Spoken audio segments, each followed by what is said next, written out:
we're talking with Coach Michael Metz about the men's tennis team. And, Coach, we just previewed the women's team.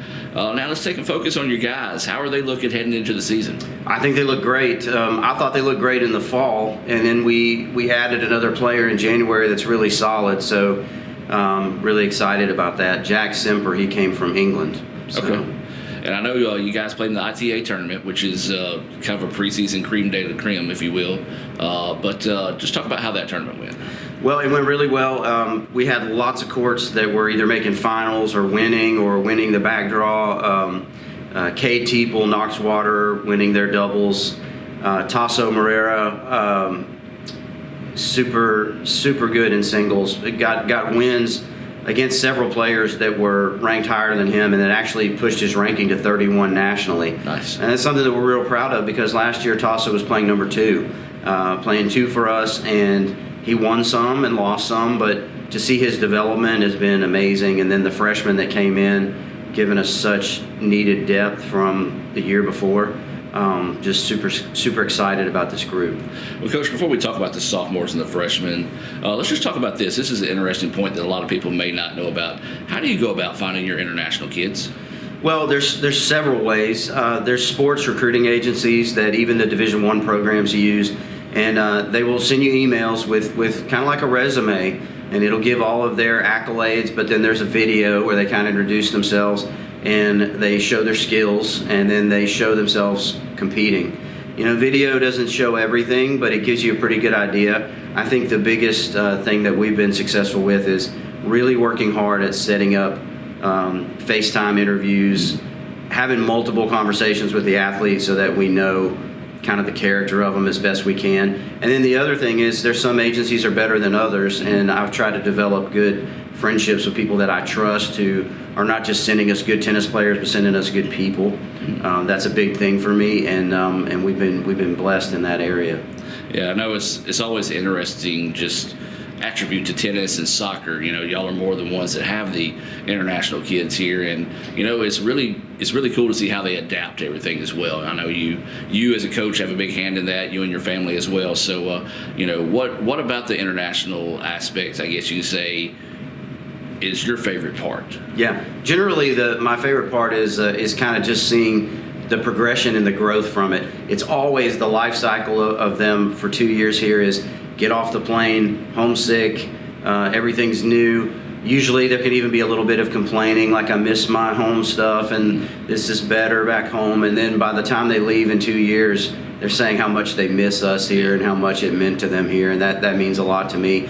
And that doesn't just happen with 1 or 2, that happens with many of them. It takes a while to get acclimated. To see them grow for 2 years is awesome. Yes. Actually, one of my favorite parts of my job, and it's not even involving the internationals, just seeing how big their personalities and everybody grows here at ICC.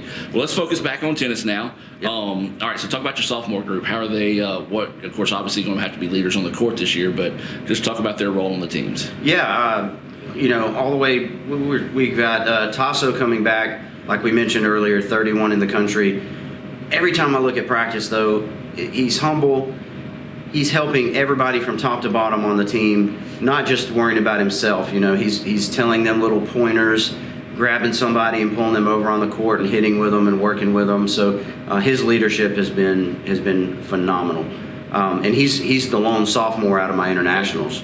So and then we have Cade Teeple, lots of experienced junior. I've known him for a long time. Comes from a great family, high character kid. And he's got that match experience we talked about, and so that helps the younger people out as well. And then we have Jacob Jolly and Will Stone, who've been members of the program. This is their second year. Again, 2 high character kids, pour a lot into our program.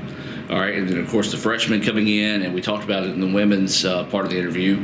You know, it's a big jump, a really big jump from high school play to JUCO play. So what's your expectations for your freshman group?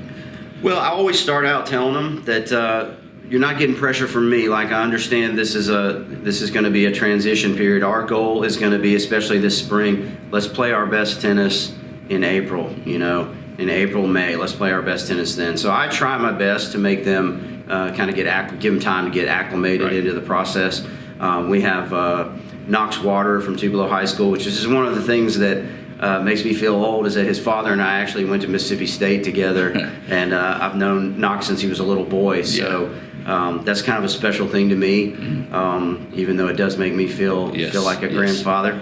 And then we have Ben Orr, who's a local player here, and what's really neat about him is he actually cut his teeth as a football and then a big basketball player at Itawamba High School, and picked up tennis late. And the guy just lives on the court, and he's going to be nervous because he started tennis late, but boy, he's athletic, and the sky's the limit for him. I really feel like he has so much room to grow. So looking forward to seeing him. Absolutely. Well, Coach, the conference is tough. It's always going to be tough. And I know you've got a pretty good preseason set up for the guys to get them ready for that. So what's your goal, I guess you could say, in the first part of the season before you enter conference play? What's your goal for the team? Yeah, well, like we spoke with the women, it's the same thing, like opening up with Gulf Coast as far as conference-wise.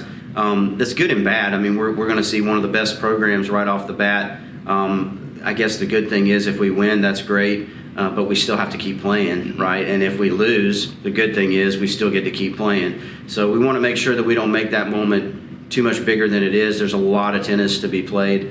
We do have to be ready for that. We would love to get the win there, but that's going to be a tough start to our season. Absolutely. Well, Coach, any final thoughts before we let you go? Just would love to see people out there supporting us. It means a lot to these kids, and I have a group that's been very involved with activities on campus, and so hopefully that will pay dividends with just friends and family coming out to support us. But anything you can do to get out there and cheer for us, we really appreciate it. Another great Saturday of college football. You're always pushing yourself. There's no time to rest. You keep moving forward. The only thing better than your last accomplishment is your next. What's next? What's next? What's next? So, Allie, what's next? I guess we'll see. Find a bank that's as excited about your future as you are. A bank that asks, what's next? Renaissance Bank, understanding you.